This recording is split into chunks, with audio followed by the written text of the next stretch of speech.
नमस्कार, आप देख रहे हैं दूरदर्शन किसान। हमारे खास कार्यक्रम सरकार आपके साथ में आप सभी का स्वागत है। मैं हूं आपके साथ अदिति शर्मा। हमारे इस कार्यक्रम में हम सरकार द्वारा चलाई जा रही जितनी भी महत्वाकांक्षी योजनाएं हैं उनके बारे में जानकारियां आप तक पहुंचाते हैं। हर एपिसोड में हम एक नई योजना आपके लिए लेकर आते हैं और आज के हमारे इस कार्यक्रम में किस योजना के बारे में हम आपको जानकारी देने वाले हैं बताते हैं। आज हम बात करेंगे प्रधानमंत्री स्वास्थ्य सुरक्षा योजना के बारे में। क्या है ये योजना, किस तरह से आप इससे लाभान्वित हो सकते हैं, किस तरह से जुड़ा जा सकता है इस योजना से, इन तमाम बातों के बारे में आपको बताएंगे। लेकिन उससे पहले योजना का सार हम देख लेते हैं।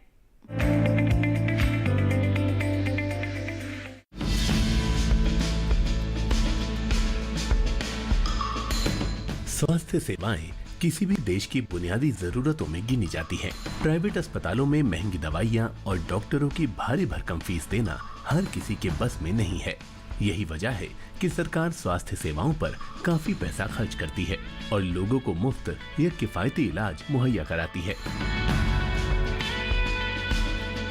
आंकड़े बताते हैं कि 70 करोड़ नागरिकों की पहुंच विशेषज्ञ डॉक्टरों तक नहीं है और 80% विशेषज्ञ डॉक्टर शहरी इलाकों में काम करते हैं। दूसरी ओर ज्यादातर राज्यों में कुल स्वास्थ्य बजट का 70% हिस्सा वेतन और भत्तों में चला जाता है।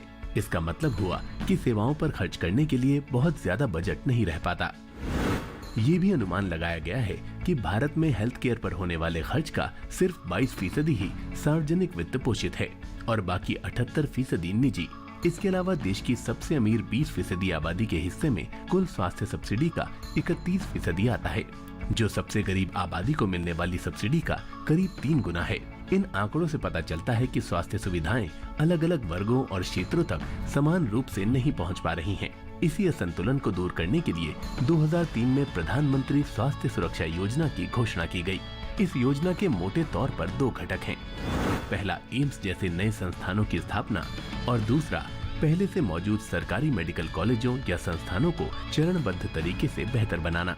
गुणवत्तापूर्ण आयुर्विज्ञान शिक्षा के लिए संस्थानों की संख्या बढ़ाना भी इसके उद्देश्यों में शामिल है।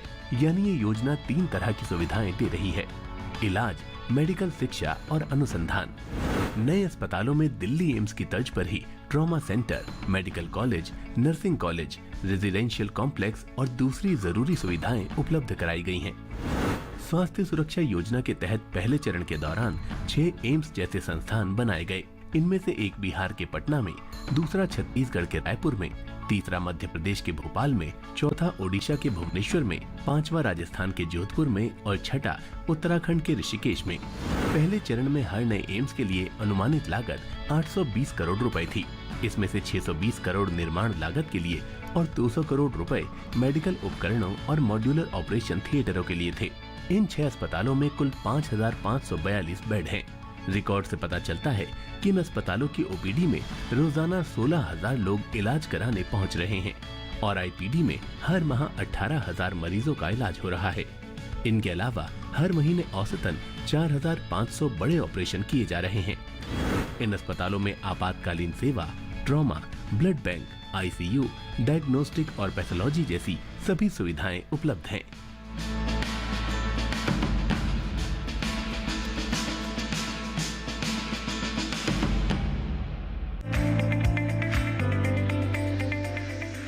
तो जान लिया ना आपने, क्या है प्रधानमंत्री स्वास्थ्य सुरक्षा योजना। अब आप इससे कैसे जुड़ सकते हैं, किस तरह से लाभान्वित हो सकते हैं, बताएंगे आपको। लेकिन एक छोटे से ब्रेक के बाद कहीं मत जाइए, देखते रहिए हमारा कार्यक्रम सरकार आपके साथ और बने रहिए दूरदर्शन किसान पर। A rare and beautiful relationship, bonding and long-lasting commitment, unconditional love, glimpses of their world. Retelling the facts and dismantling the myths. Learn more about them in our upcoming show, My Best Friend Forever, every Sunday 7 p.m. and retelecast on Monday 2 p.m. on DD National.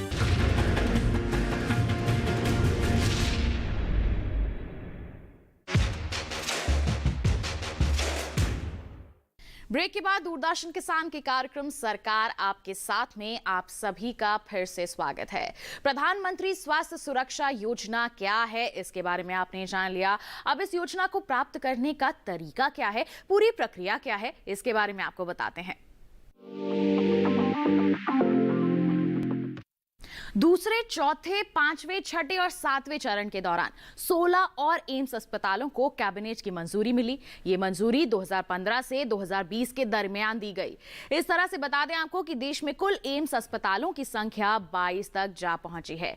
इनके बनाने का काम लगातार जारी है। 10 अस्पतालों में OPD और एमबीबीएस की पढ़ाई भी शुरू हो चुकी है, जबकि 2 में एमबीबीएस का कोर्स तो शुरू हो गया है, ओपीडी सुविधा बाकी है। पहले चरण में स्थापित 6 अस्पतालों में सभी 18 तरह की स्पेशलिटी विभाग काम कर रहे हैं, जबकि भुवनेश्वर, जोधपुर और ऋषिकेश सभी 17 सुपर स्पेशलिटी विभाग चालू हैं। जी हां, इनमें कार्य हो रहा है। दूसरी ओर जीएमसी ने 58 सुपर स्पेशलिटी ट्रॉमा सेंटर या फिर ब्लॉक को मंजूरी भी दे दी है। इनमें से 44 का निर्माण पूरा हो चुका है। इन ट्रॉमा सेंटर्स में बता दें आपको कि 5000 आइसोलेशन बेड और 1250 आईसीयू बेड हैं। लोगों को बेहतर स्वास्थ्य सुविधाएं और छात्रों को अच्छी मेडिकल शिक्षा देने के लिए प्रधानमंत्री स्वास्थ्य सुरक्षा योजना का बजट हर साल बढ़ाया जा रहा है। 2016-17 में ये 2450 करोड़ रुपए था, जो 2017-18 के दौरान 3975 करोड़ रुपए हो गया। वहीं 2018-19 की बात करें तो इसमें 3825 करोड़ रुपए आवंटित किए गए, जबकि 2019-20 के दौरान बता दें आपको 4000 करोड़ रुपए आवंटित किए गए। वहीं 2020-21 की बात करें तो इसमें योजना के बजट में और भी बड़ा इजाफा करते हुए 6020 करोड़ रुपए कर दिए गए। मार्च 2021 को एक और बड़ा फैसला लेते हुए सरकार ने स्वास्थ्य और शिक्षा उपकर से हासिल होने वाली राशि से स्वास्थ्य क्षेत्र के लिए एक single non lapsable reserve fund के प्रस्ताव को मंजूरी दी। फंड का नाम प्रधानमंत्री स्वास्थ्य सुरक्षा निधि यानी PMSSN रखा गया। इसके तहत स्वास्थ्य और शिक्षा उपकर से प्राप्त राशि में से स्वास्थ्य का हिस्सा PMSSN में भेजा जाएगा और PMSSN में भेजी गई इस राशि का इस्तेमाल प्रधानमंत्री स्वास्थ्य सुरक्षा योजना पर भी होगा। इसके अलावा बता दें आपको, आयुष्मान भारत प्रधानमंत्री जन आरोग्य योजना, आयुष्मान भारत स्वास्थ्य एवं देखभाल केंद्र, राष्ट्रीय स्वास्थ्य मिशन, स्वास्थ्य संबंधी आपात स्थितियों में आपातकाल और आकस्मिक विपत्ति काल में तैयारी एवं प्रतिक्रिया जैसी योजनाओं पर भी इसे खर्च किया जाना है। सरकार ने जिस तरह स्वास्थ्य सेवाओं पर ध्यान दिया है, उसका बेहतर नतीजा भी सामने आया है। 1947 में जहां प्रति व्यक्ति औसत आयु 32 साल थी, वहीं अब ये सुधरकर 66.8 साल हो गई है। इसके अलावा बाल मृत्यु दर भी गिरकर हर 1000 में 50 रह गई है। तो अभी आपने जाना कि इस योजना से कितने लाभ आपको मिल सकते हैं, किस तरह का सुधार हो रहा है स्वास्थ्य के क्षेत्र में। इसके संबंध में अभी भी आपके पास सवाल बहुत सारे होंगे, उनके जवाब हम आप तक पहुंचाएंगे। आपकी जो शंकाएं हैं उन्हें दूर करेंगे, लेकिन एक छोटे से ब्रेक के बाद। कहीं मत जाइए, देखते रहिए हमारा कार्यक्रम सरकार आपके साथ और बने रहिए दूरदर्शन के साथ पर।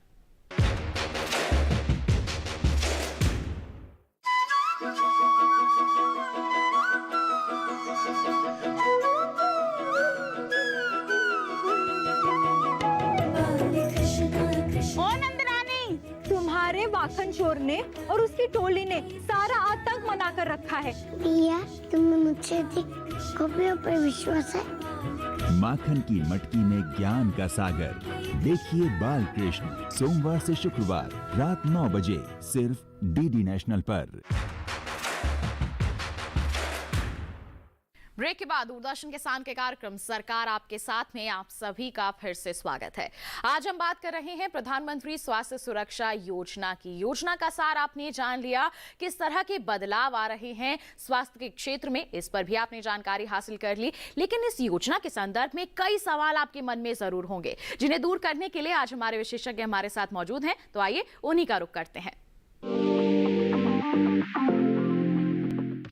तो जैसा कि हमने आपको बताया था, आज हम चर्चा कर रहे हैं प्रधानमंत्री स्वास्थ्य सुरक्षा योजना पर, और इस पर संबंधित विस्तृत जानकारी देने के लिए हमारे साथ हमारे विशेषज्ञ उपस्थित हैं। आइए परिचय करवा दें। हमारे साथ उपस्थित हैं श्री नीलंबुश सरन जी। बता दें, ये संयुक्त सचिव हैं स्वास्थ्य एवं परिवार कल्याण मंत्रालय भारत सरकार में। सर, आपका बहुत बहुत स्वागत है। तो जैसे कि हमने यहाँ पर जिक्र ही किया प्रधानमंत्री स्वास्थ्य सुरक्षा योजना, तो सबसे पहले तो आपसे जानकारी लेना चाहेंगे, कब शुरुआत हुई इस योजना की? जी, ये एक भारत सरकार की तरफ से एक बहुत ही महत्वाकांक्षी योजना है। इसकी घोषणा 2003 में तत्कालीन प्रधानमंत्री द्वारा उनके अपने स्वतंत्रता दिवस के संबोधन में किया गया था, जिसमें उन्होंने कहा था कि देश के विभिन्न इलाकों में, जिसमें ऐसे राज्य जहाँ पे इस तरह की सुविधाओं की कमी है, वहाँ पे 6 एम्स नई दिल्ली जैसे संस्थान स्थापित किए जाएंगे। जी। 2003 में इसकी उद्घोषणा के बाद इस योजना की स्वीकृति 2006 में प्राप्त हुई, जहाँ पे कि ये निर्णय हुआ कि 6 राज्यों में, जिसमें मध्य प्रदेश में भोपाल, उड़ीसा में भुवनेश्वर, राजस्थान में जोधपुर, बिहार में पटना, छत्तीसगढ़ में रायपुर और उत्तराखंड के ऋषिकेश में 6 नए एम्स की स्थापना की जाएगी। इस योजना की शुरुआत इस तरह से हुई। पहले तत्कालीन प्रधानमंत्री द्वारा इस योजना के आरंभ की घोषणा और इस योजना की स्वीकृति 2006 में, जिसमें 6 नए एम्स की स्वीकृति प्रदान की गई। तो हम कह सकते हैं कि इसकी जो शुरुआत है 2006 में की गई थी।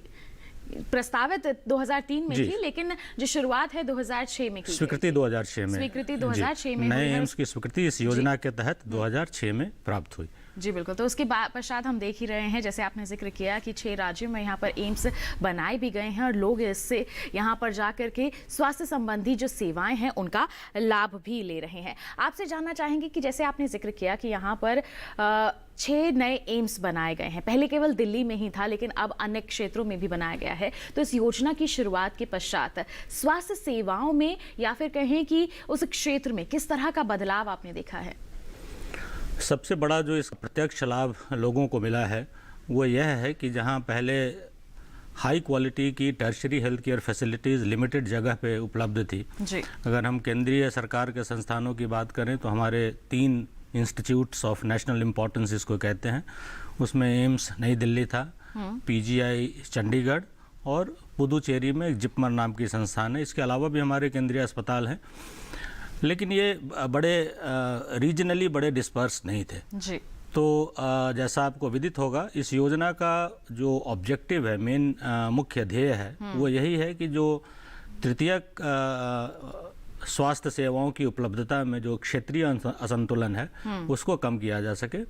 और उसके लिए 2 तरह के प्रयास किए गए। एक हमने एम्स की बात की, उसके अलावे जो एग्जिस्टिंग गवर्नमेंट मेडिकल कॉलेजेस हैं उनको भी इस तरह से अपग्रेड किया जाए कि वहाँ पे super speciality health care services उपलब्ध कराई जा सके।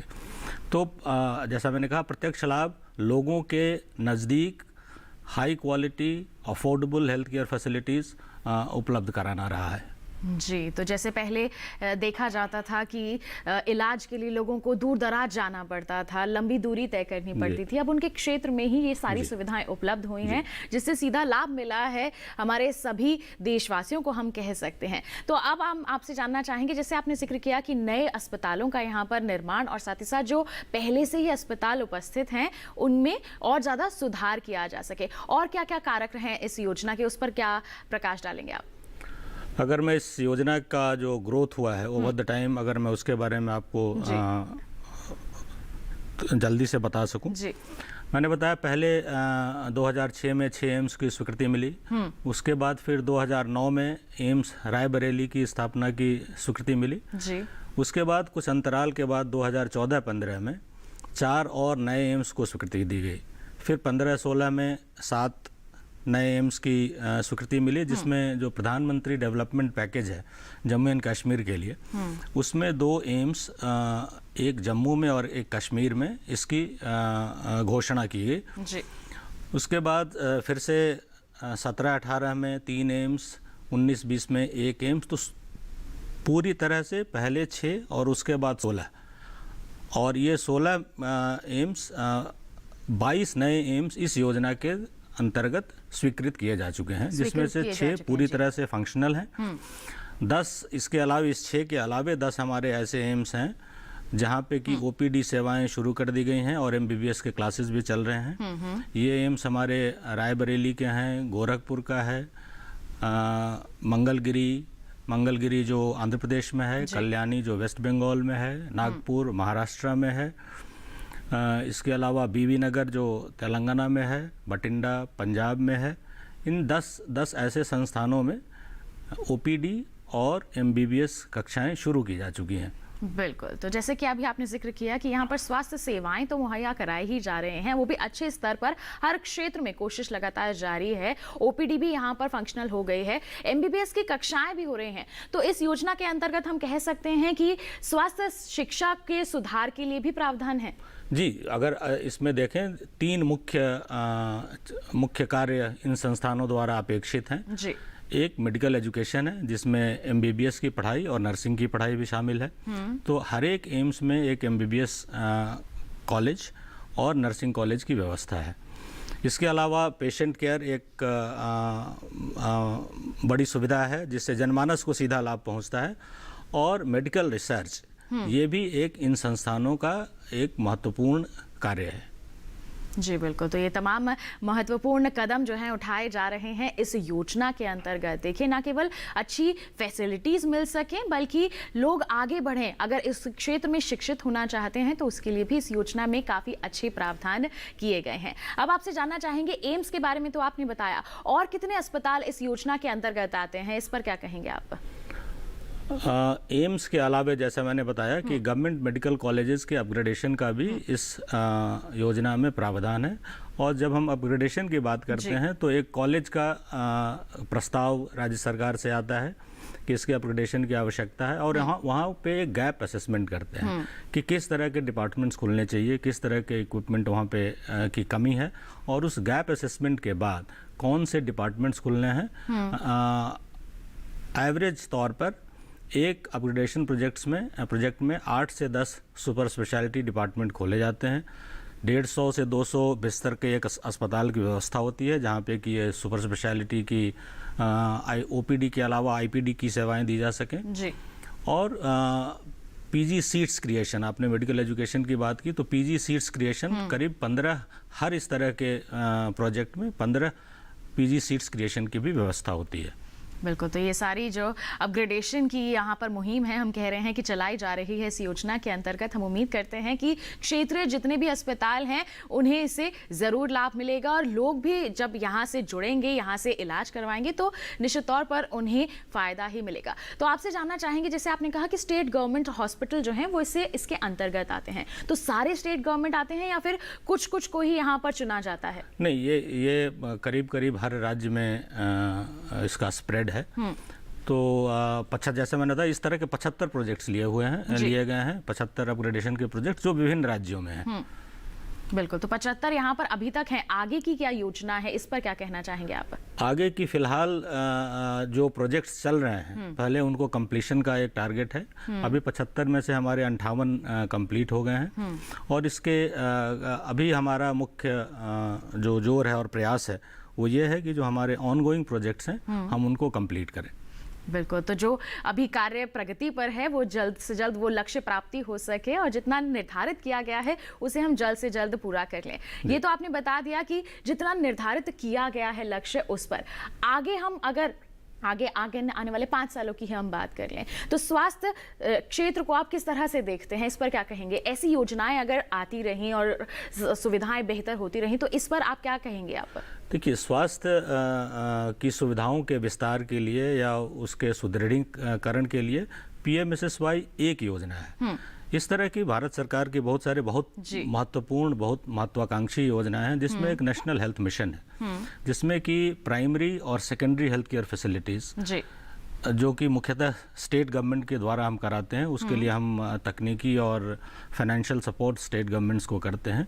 वहाँ पे बहुत व्यापक रूप से एक कार्य चल रहा है जो हमारे प्राइमरी हेल्थ केयर सेंटर्स हैं उनको हेल्थ एंड वेलनेस सेंटर्स में कन्वर्ट करने का, और उसमें हमारा लक्ष्य इस साल के दिसंबर तक जो हमारे 1.5 लाख प्राइमरी हेल्थ सेंटर्स हैं उनको हेल्थ एंड वेलनेस सेंटर्स में कन्वर्ट करने का। और जब हम कहते हैं कि हम इनको हेल्थ एंड वेलनेस सेंटर्स में कन्वर्ट करेंगे तो हमारा मतलब यह है कि इसमें जो प्राइमरी हेल्थ केयर सेंटर्स पे पहले जो सुविधाएं लोगों को मिल रही थी उसके अलावा एक विस्तृत रेंज ऑफ सर्विसेज हम प्रोवाइड करेंगे, जिसमें कि ओरल हेल्थ की फैसिलिटी होगी, आई केयर की फैसिलिटी होगी, ENT की फैसिलिटी होगी, मेंटल हेल्थ की फैसिलिटी होगी, जिससे कि जो प्राइमरी नीड्स है लोगों की, गांव के लोगों की, आसपास के लोगों की, वो उसी स्तर पर उसको एड्रेस किया जा सके।